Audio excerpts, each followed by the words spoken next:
প্রশ্নফাঁস ও নিয়োগ পরীক্ষায় অনিয়মের অভিযোগে আবারও উত্তাল ভারত। ঝাড়খণ্ডে হাজারো শিক্ষার্থী বিধানসভা অভিমুখে বিক্ষোভ মিছিল করলে তাদের ছত্রভঙ্গ করতে লাঠিচার্জ, জলকামান ও কাঁদুনে গ্যাস ব্যবহার করে police.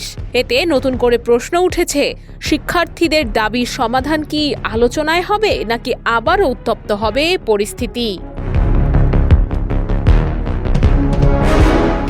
Jharkhand public service commission জেপিএসসি এবং স্টাফ সিলেকশন কমিশন জেএসএসসির বিভিন্ন নিয়োগ পরীক্ষায় প্রশ্নফাঁস ও অনিয়মের অভিযোগে প্রায় ১৬ দিন ধরে আন্দোলন করছে শিক্ষার্থীরা। সোমবার রাজ্যের বিভিন্ন জেলা থেকে ট্রেন, বাস সহ বিভিন্ন যানবাহনে রাঁচিতে জড়ো হন হাজারো শিক্ষার্থী। তাদের মূল দাবি, অনিয়মের অভিযোগে ১৩টি পরীক্ষা বাতিল এবং পুরো বিষয়টি সিবিআই দিয়ে তদন্ত করা। বিধানসভা অভিমুখে মিছিল ঠেকাতে পুলিশ ব্যারিকেড দেয়, পরে জলকামান, কাঁদুনে গ্যাস ও লাঠিচার্জ করে বিক্ষোভকারীদের ছত্রভঙ্গের চেষ্টা করা হয়। দেশের বর্তমান ব্যাংকিং পরিস্থিতি নিয়ে দুশ্চিন্তায় আছেন? প্রতিটি বিনিয়োগ এখানে পরিকল্পিত, বাস্তব এবং নিরাপদ। কল করুন বা হোয়াটসঅ্যাপ করুন স্ক্রিনে দেয়া নম্বরে।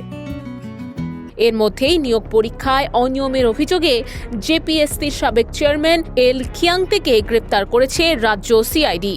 গত ২২ জুলাই তিনি পদ থেকে পদত্যাগ করেছিলেন। আন্দোলনকারীদের সঙ্গে সরকার নিযুক্ত প্যানেলের ৬ দফা বৈঠক হলেও সমাধান হয়নি। সরকার বলছে, শিক্ষার্থীদের ৯৮% দাবি মেনে নেওয়া হয়েছে এবং ৩টি পরীক্ষা বাতিলের সিদ্ধান্ত নেওয়া হয়েছে। তবে শিক্ষার্থীদের দাবি, তারা ১৩টি পরীক্ষা বাতিল চেয়েছিলেন। মুখ্যমন্ত্রী হেমন্ত সোরেন বলেছেন, লাঠি নয়, আলোচনার মাধ্যমেই সমস্যার সমাধান হতে পারে। অনিয়মের জন্য দায়ীদের বিরুদ্ধে কঠোর ব্যবস্থা নেওয়ার আশ্বাস দিয়েছেন তিনি। তবে এখনও আন্দোলন প্রত্যাহার করেনি শিক্ষার্থীরা। ৬ জন ছাত্রনেতা অনশনও চালিয়ে যাচ্ছেন। পরিস্থিতি নিয়ন্ত্রণে রাঁচিতে বাড়ানো হয়েছে নিরাপত্তা, বসানো হয়েছে ব্যারিকেড, সীমিত করা হয়েছে যান চলাচল।